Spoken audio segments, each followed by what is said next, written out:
Hello friends, அசத்தலான ஆணி மாதம் என்ன சொல்கிறது? முதலில் பலன்களை பார்ப்போம், பிறகு கிரக நிலைகளில் உள்ள மாற்றங்களை எடுத்துக்கொள்வோம். மீனராசிக்கு உண்டான பலன்களை இந்த ஆணி மாதத்துக்கு விவரமாக பார்ப்போம். ஏன்னா அதிகமாக பாதிக்கப்பட்டதில் முதலிடத்தில் நிற்பது நாங்கள் தான் அப்படின்னு சொன்னா அது பூரணமாக மீனராசிக்கு பொருந்தும். என்ன நடந்தது அப்படின்னா, மனதளவில் நிறைய பாதிப்பு ஏற்பட்டது. அந்த சில பாதிப்புகள்லாம் நம்ம வெளியில சொல்லிக்கொள்ள முடியாது. இப்போ ரொம்பவும் இவர்களை ஒரு மாதிரி இன்ஃபீரியராக கடன் மீனராசிக்காரர்கள் கேட்டார்கள். கடன் வாங்கணும்னு யாருமே பிரியப்படுறது கிடையாது. வேறு வழி இல்லாமல் கடன் கேட்க வேண்டிய ஒரு சூழ்நிலை ஏற்பட்டது. ஏன்னா எல்லாருக்கும் எல்லா விஷயங்களும் நிர்மூலம் அப்படிங்கிற ஒரு நிலைமைக்கு போனது.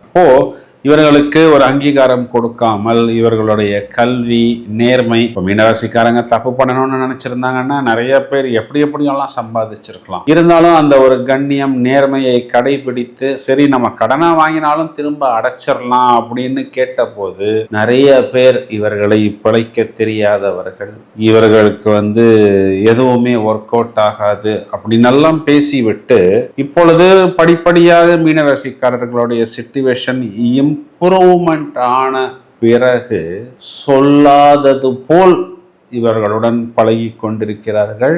இவர்களிடமே உதவி கேட்டுக்கொண்டிருக்கிறார்கள். ஆனால் மீனராசிக்காரர்களுக்கு அவர்களை பழி வாங்கணும், அவர்களை திரும்பவும் திருப்பி கொடுக்கணும்.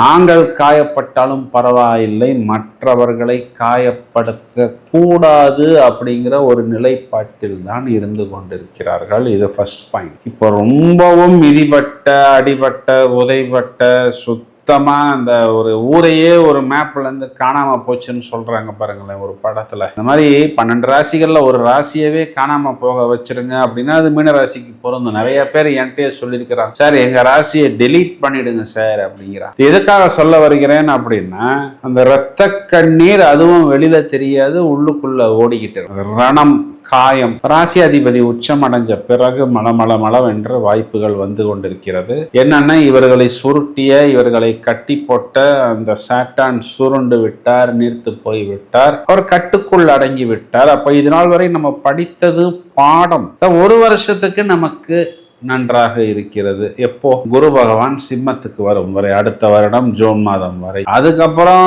சாட்டான் திரும்பவும் தன்னுடைய வேலையை தொடங்கி விடுவார்.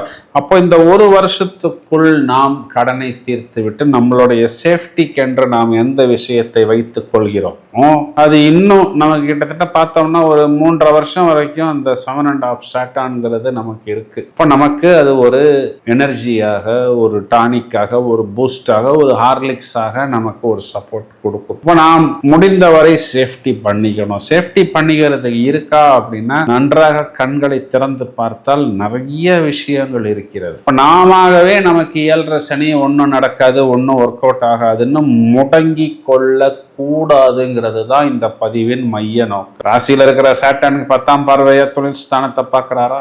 3ஆம் இடத்துல இருக்கக்கூடிய செவ்வாய் 8வது பார்வையா 10ஆம் இடம் தொழிலை பார்க்கிறாரா? 4ஆம் இடத்தில் புதனும் சூரியனும் சேர்ந்து 10ஆம் இடத்தை பார்க்கிறார்களா? இப்ப செவ்வாய்ங்கிறவர் 9ஆம் அதிபதி 10ஆம் வீட்டை பார்க்கிறது அப்படிங்கிறது தர்ம கர்மாதிபதி யோகமா?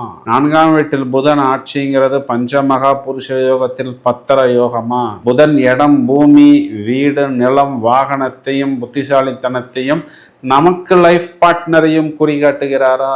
சூரியன் அரசாங்கத்தையும் கடனையும் குறிகாட்டுகிறாரா? அப்போ நம்மளுடைய தொழிலுக்கு இவ்வளவு சப்போர்ட், இவ்வளவு பார்வைகள் கிடைக்கிறது. நாமே உச்சமடைந்திருக்கிறோம். நம்மளுடைய வெற்றி ஸ்தானாதிபதியும் 5ஆம் இடத்தில் அமர்ந்து, நம்மளுடைய ராசியாதிபதியும் வெற்றி ஸ்தானாதிபதியும் நம்மளுடைய லாபத்தை பார்க்கிறது. லாபமும் தொழிலும் ஜீவனமும் பூரண பலம் பெறுகிறது ஆணி மாதத்தில் மீனராசி. இதனுடைய அர்த்தம் என்னன்னா, பயணங்களால் லாபம், கொடுத்த வார்த்தைகளால் லாபம், தொழில் நடக்கும், இடம் பூமியால் தொழில் நடக்கும், டெக்னாலஜி தொழில்நுட்பத்தால் லாபம், இந்த சைடு வட்டி, ஸ்பீடு வட்டி, மீட்டர் வட்டி எல்லாம் வாங்காமல் அரசாங்கத்தால் நேர்மையான நாணயமான கடன் கிடைக்கும். அதை வைத்து இடம் வாங்கலாம், பொது டெக்னாலஜி வாங்கலாம், மிஷின் வாங்கலாம், அதன் மூலம் லாபம் கிடைக்கும். லைஃப் பார்ட்னரால் லாபம் கிடைக்கும். இப்போ ஒரு இஎம்ஐயை அவர்கள் அடைத்துக் கொள்வார்கள். குழந்தைகளுக்கு வெளிநாட்டில் போய் ஏதோ ஒரு லேபர் மாதிரி இருந்தவர்கள்லாம் திரும்பவும் ஒரு ஒயிட் காலர் ஜாபுக்கு போவார்கள், ஹை ப்ரொஃபைல் ஜாபுக்கு போவார்கள். அவர்களுடைய கடனை, அவர்களுடைய இஎம்ஐயை அவர்கள் பார்த்து கொள்வார்கள். அப்படியே ரிலாக்ஸா ஈஸி சேரில் அமரக்கூடிய அமைப்பு அப்படிங்கிறது கண்டிப்பாக மீனராசிக்கு உண்டு. இந்த வாய்ப்பை உபயோகித்துக் கொள்ளும். இப்போ நமக்கு வர்ற வாய்ப்பு என்னைக்குமே வரும் அப்படின்னு எடுத்துக்கொள்ளாமல் ஏற்கனவே நாம வாங்கின அந்த அடியை நன்றாக ஃபியூச்சருக்கு சேஃப்டி பண்ணி அந்த சேஃப்டியை யாரிடமும் சொல்லாமல் பத்திரமாக ஏதாவது ஒரு இடத்தில் வைத்துக் கொள்ளும். ஏன் அப்படின்னா இந்த ராசியாதிபதி உச்சம்ங்கிறது இன்னும் 1 இயருக்கு இருக்கிறது. லெஃப்ட், ரைட் அண்ட் சென்டர் மீனராசிக்காரர்கள் பரபரப்பாக இயங்குவார்கள். இது காலகட்டங்களில் ஹோல் ஃபேமிலி அப்படியே ஒரு பேக்கேஜாக இயங்கும். லைஃப் பார்ட்னராலும் ஆதாயம் வரும், குழந்தைகளாலும் ஆதாயம் வரும். 9ஆம் அதிபதி 9ஆம் வீட்டையும் 10ஆம் வீட்டையும் பார்க்கிறது. வெற்றியில் வந்து அமர்கிறதா? அப்பாவுடைய பூர்வீக சொத்துக்கள், அம்மாவுடைய பூர்வீக சொத்துக்கள், பம்பு வழக்கு, கேஸ், கோர்ட் எல்லாமே கிளியர் ஆகி மளமளவென்று அது வெற்றியாகவும் வாய்ப்பாகவும் அதிர்ஷ்டமாகவும் அபிவிருத்தியாகவும் ஐஸ்வர்யமாகவும் வரும். மீனராசி சகோதரிகள் எடுத்துக்கிட்டீங்கன்னா கணவனை குறிகாட்டக்கூடிய புதன் பிளாஸ்ட், செவ்வாய் சூப்பர் டூப்பர் சொந்த வீட்டையும் ஜீவனத்தையும் பார்க்கிறார். ரொம்ப நாளைக்கு அப்புறம் உங்களுடைய கணவன் ஒரு ஆக்டிவ் மோடில் செயல்படுவார். குழந்தைகள் பிரமாதமான புத்திசாலித்தனத்தை வெளிப்படுத்துவார்கள்.